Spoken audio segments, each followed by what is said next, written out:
The issue I brought to the symposium was the problem that exists today with Eritrean refugees and the human trafficking that is involved in their plight to Europe.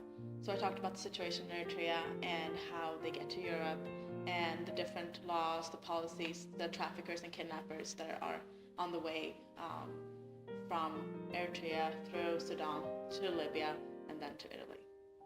The conclusion that I got to after this weekend has been that there's a lot of different problems, but that the ground and the foundation of all of these problems are usually the same. It's usually poverty or some kind of conflict or some kind of problem with democracy. So that I think that what we learned all of here is that there are different strategies to combat human trafficking, but the root of all of these problems are usually the same.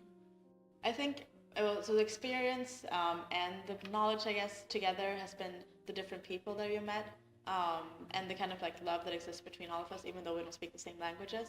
So I think from last year, I met so many people that I don't speak the same language as, but we have helped each other when I needed help with something or if they needed help with something. We helped each other through different means, through like Google Translate and all those things.